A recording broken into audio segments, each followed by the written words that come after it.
Nigeria Labour Congress threatens another strike over what they call federal government contempt charges. Welcome to Business Daily. I am Yusuf Akogu. We take our business top stories.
Glad to have you back. Now, let's look at the highlights of the stock market data as it went down yesterday on the floor of the Nigerian Stock Exchange. Of course, the market closed positive. Of course, the rebound, or you may say 1.55% it ended on the day. And of course, the volume of trade 445.275 million, and in the deals of value at 5.087 billion naira in the deals of over 7,000 deals as well. Of course, in terms of our share index, way above 65,000 basis points, and of course, the market cap added about 5 billion naira yesterday. So we look at the gainers on the day. Indeed, the likes of Nigeria breweries topped the gainers table yesterday with 10% it gained to close at 41 naira 80 kobo. Of course, PZ also top on the second table number there, 10% as well, 18 naira 15 kobo it ended. And of course, Sterling Bank Nigeria, it's a two bank indeed,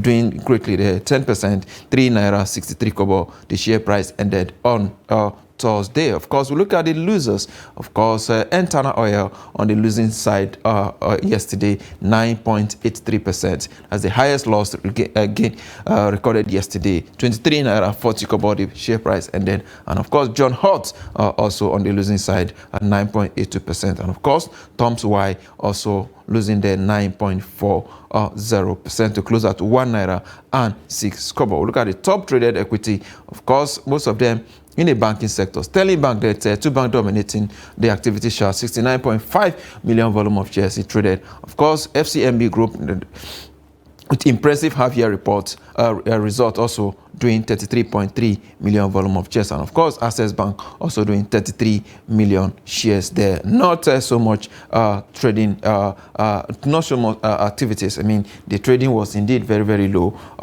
yesterday. Of course, we look at the rest of Africa. Indeed, all of them are closing in green, from Joburg down to JSE in Ghana, all doing greatly there, 0.27% and 0.76%, and of course 0.15%. They all went down on the day on Thursday. Indeed, the trading is on as usual, and of course we'll bring you up to date with all the market data from across the continent. Now I have my guest joining me via phone from the floor of the Nigerian Stock Exchange. Mr. Charles Fakroga is a stockbroker. Good morning, Mr. Charles. Good morning, Yusuf. Thank you for having me on your show. Glad to have you again. It's been a while. The market is fluctuating. We are seeing an impressive half-year report, except for the MTN that, declined by 29%. What more can you tell us about what is happening? Yes, what we are seeing happening in the market now is what we call a mixed market, and it has always been like that. Government policy will affect performance of the equities in the market, and of course the numbers too will affect the prices in the market. Now for MTN that you have just mentioned and some other ones that are not having favorable numbers, what we say what actually contributed to their issue were some of these forex problems. So but we also have others who have done so well in terms of the numbers they have sent to the market. So in whole, we say it's a mixed market. Of course, we saw the ASI doing over 1.5% as at yesterday. We saw most of the banks and, of course, even the bureaus, Nigerian bureaus doing almost 10%, Dangote Sugar, NASCOM, and all that. So in whole, I would say it's a mixed market. Investors should still have their plan and trade their plan. Now, indeed, investors should have their plan. Let's look at something that I felt so disturbed when I saw that news yesterday. GSK, a very, very popular company quoted on NSE, is planning to exit Nigeria after 51 years of operation. What could be responsible for that? Well, these are some of the issues people like us have been talking about when the business environment, the business climate is not friendly. GSK has been in Nigeria for a very long time, and they do a lot of pharmaceutical products, vaccines, and all that. But in terms of operation, in terms of their cost of input, it's so high.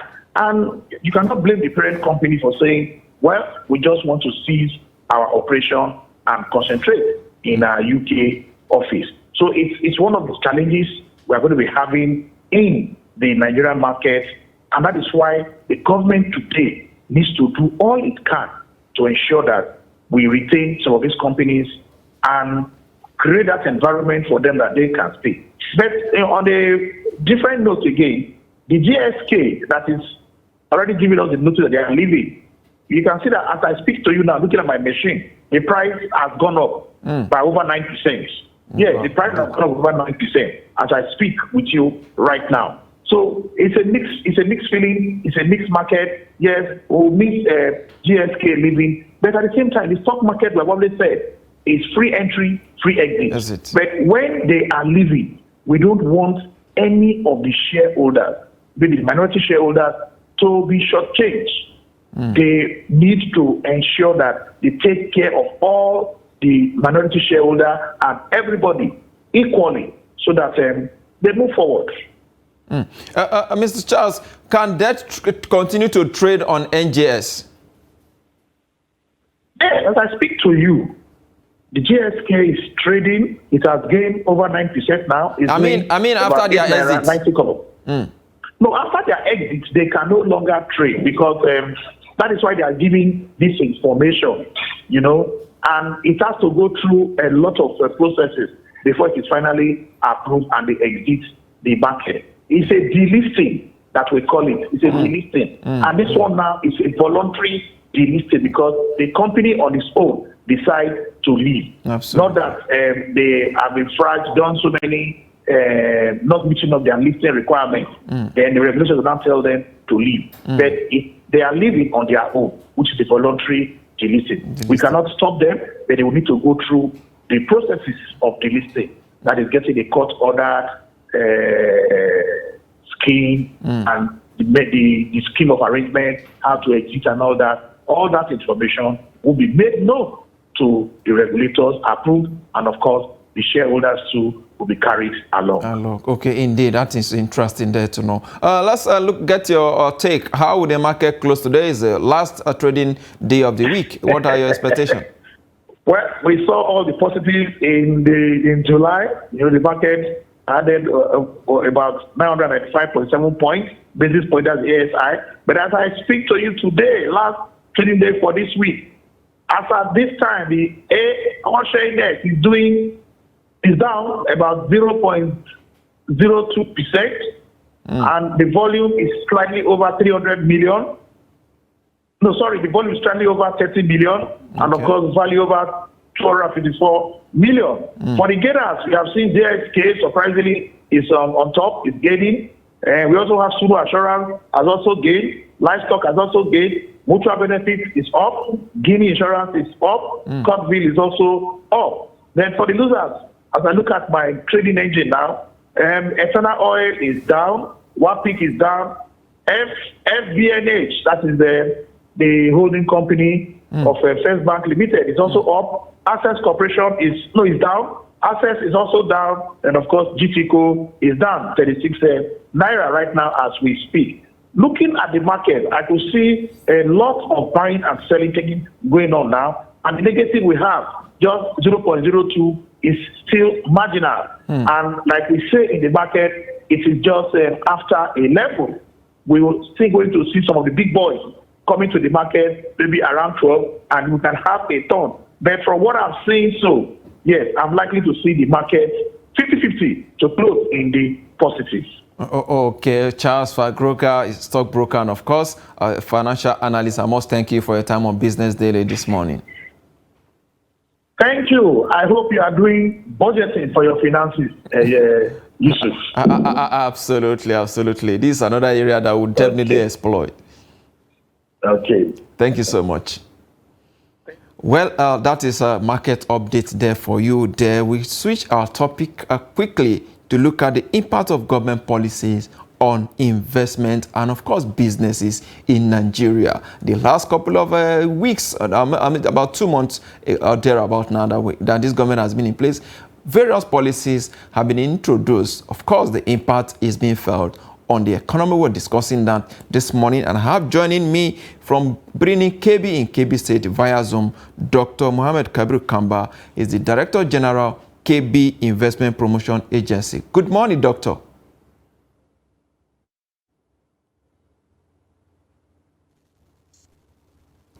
Good morning. It's good to have you. Let's quickly get your reaction to some of the policies that the government has introduced so far since they took office. Thank you for that question. I think credit must be given to the government for trying to stimulate the economy, given some of the innovative policies that they have created, especially for the fact that we are short on so many infrastructures, the factors that are hindering progress and the movement of business or investments. Consider the infrastructure support fund that this administration has introduced. I'm confident that one of the significant reasons why businesses are closing is lack of perhaps energy and good transport infrastructure.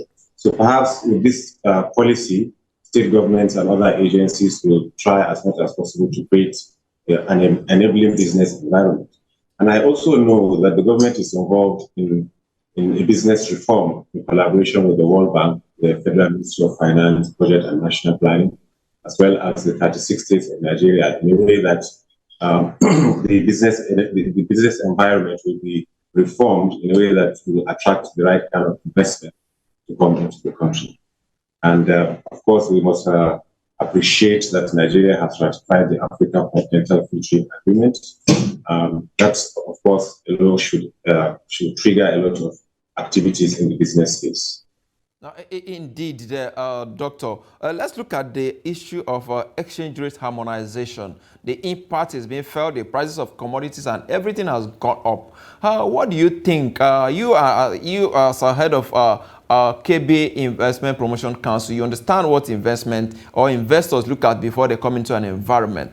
What do you think as the implication of all of these things on investors' decision? Investors who are planning, for example, to come to Kebbi State where you are to invest. Looking at some of these challenges, what do you think should be on their mind? I think generally in the investment space, that policy is received positively, especially because there will be a single window for exchange, and that allows them to take decisions that are certain. Uncertainties in business are very dangerous, and I think that has been one of the pains of our progress as an economy. So I congratulate this government for standing bold to to have a single window of forex. It's a wonderful thing, and I'm sure that will attract investors in the country. We would have seen some of the reactions of international organizations, the IMF, the World Bank, and other business communities. They have sent a positive word of mouth about that, and I am positive that will encourage businesses to enter into the country. Okay, Doctor, another things to look at again is the issue of interest rates and, of course, inflation. The CBN has for a couple of times now continued to tighten the monetary policy. And, of course, this has an adverse effect on cost of doing business in Nigeria. The cost of borrowing by small businesses from commercial banks is going up. Now, what do you think now will be the impact of all of this on also decisions on investors' decision making? Well, on that angle again, it is businesses must be positive, especially because of so many innovative policies that government has introduced to fund and finance small businesses across the country. Just recently, the president, in his speech, in his broadcast to the nation, talked about billions of naira that should go to MSMEs, and he was very particular about the significance of SMEs in economic growth. So even before this administration, there has been so many financing options and institutions being created by government. So I guess it is our responsibility to create this awareness of the existence of this financial facility across the country to enlighten our businesses, our business owners and business associations to tap into these opportunities. For us here in Kebbi, we are making serious arrangements to be among the first states that will access those funds to help finance our small businesses. Doctor, just 2 days ago, there was a nationwide protest by the Nigeria Labour Congress over what they term anti-poor policy of this government. Let me quickly get your take on that before we talk about the mandate of your agency. Well, I cannot speak for the NLC, but of course they have the rationale for protesting against those policies. But I tell you, many policies will be hard on Nigeria because for who we are, we seem to have been left behind in the global order business and other activities. And if these things are not introduced as they are, we'll see where we are, and the whole globe will be far ahead of us. So I think as a nation, we need to appreciate these policies, try to understand them, their implications, and adapt to the new situations. Unless we adapt to situations, the business space is fluid. It brings a lot of changes that have sometimes catastrophic effect on businesses. And I guess these policies will make businesses more resilient to changes around the globe. Notice that the whole globe is in turmoil. Most nations, even advanced nations, are struggling to get their monetary and fiscal policies right. It is not Nigeria. The whole globe is in recession. We need to be conscious of that. I think we need to give this government some time to balance up and assess the impact of these policies, probably modify these policies as we go forward. But we can't have policies and begin to... Okay, Doctor, now let's look at the agency that you head now in Kebbi State, Kebbi State Investment Promotion Agency, whose mandate, of course, I want you to tell us the mandate and the modality that you have in place to drive investment in Kebbi State.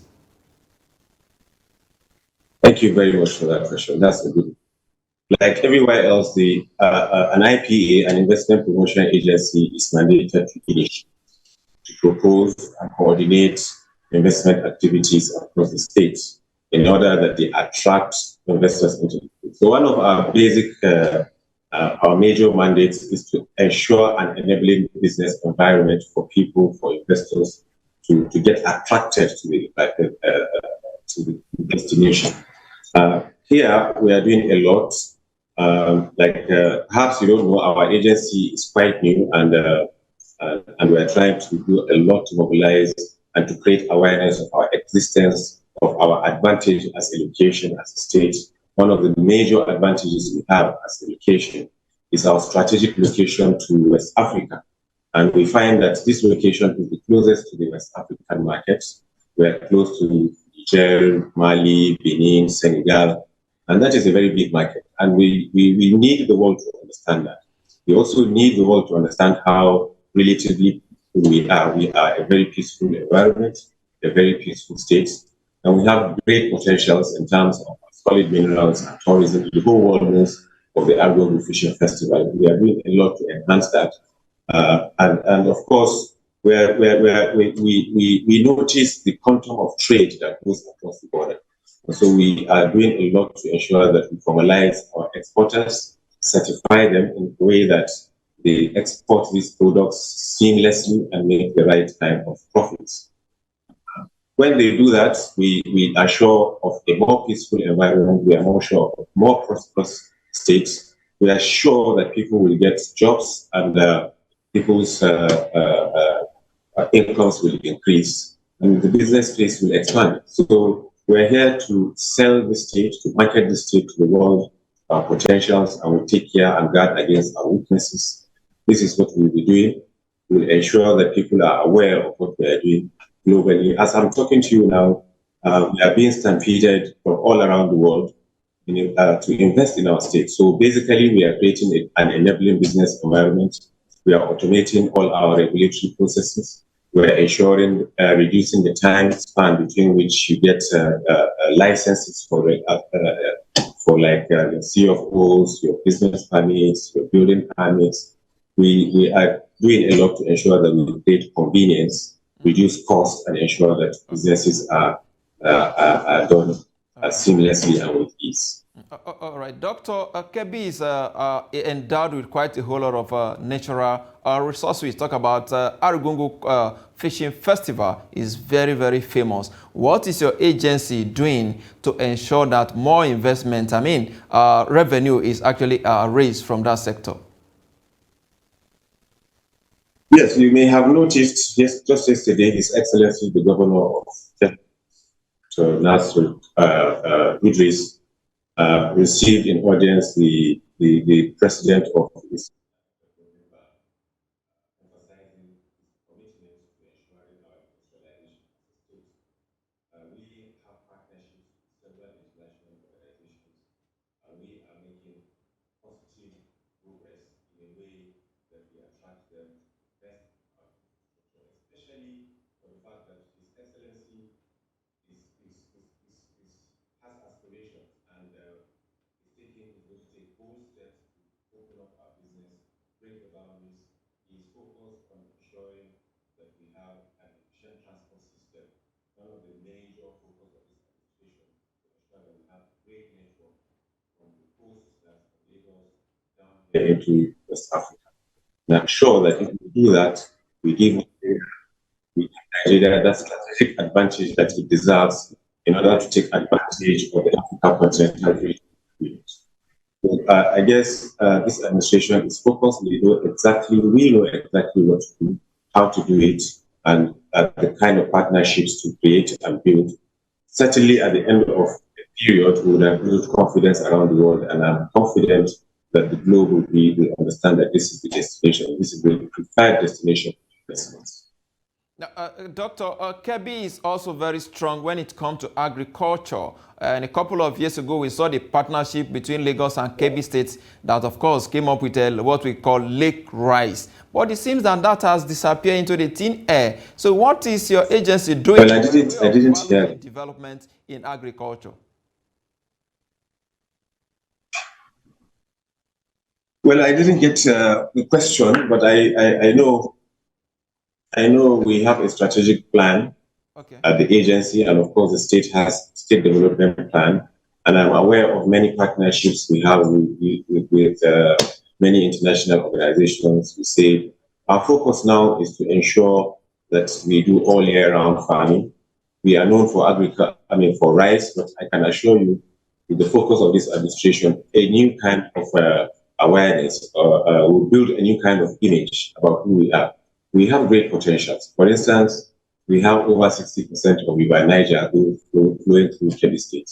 We have a lot of water. Perhaps we now be known for the largest producers of fish in the whole country. We're getting, especially for the fact that we know that the demand for fish is high and the supply inadequate. So perhaps we might be one of the leaders of fish production in the country and even on the continent of Africa. So we are doing a lot. We know how, just last year, I remember Kebbi State, after piloting cassava production around the country, I think 3 states participated. We got the best. We won that pilot test, and we had the best kind of cassava. So as it is now, we also have a lot of sugarcane. We are trying to influence and encourage our farmers to concentrate on this product, since we have that comparative advantage, so that we build along the value chain in a way that we can process and add value to these products for export. There is a community here where most of the women in that community use local machines to process cassava into the finished product. And every week, you'll be surprised to see the volume of gari that is exported into West Africa. We are conscious of our potentials. We know exactly who we are. We know exactly what is right. Doctor, just before we go, in 30 seconds, tell us how you are planning to contribute to the IGR of your state. Oh, the IGR. I can tell you, at the moment, we are running a program, or we are part of a program that's called the State Action on Business Enabling Reform, that encourages us to find better means of generating revenue. For instance, we are trying to develop a state assets register. We're building a Kebbi State Asset Management Company in order that we know the value of our state as a nation and manage those assets for a certain profit. 30% of that profit goes to an enterprise development fund that will support developing entrepreneurs and enterprises and other projects development. And I guess with that, there will be an increase in revenue. We are also looking at land administration, so that we make land administration procedures in a way that we can issue certificates of occupancies and rights of occupancies in 30 days, or at most in 60 days. And I guess that will certainly increase our revenue base. Okay. Dr. Muhammad Kabir Kamba, Director General, Kebbi Investment Promotion Agency, I must thank you for your time on Business Daily today. Thank you very much for having me. Yes. With that, it's a wrap on the show today. Join us on Monday for more. I am Yusuf Akogu.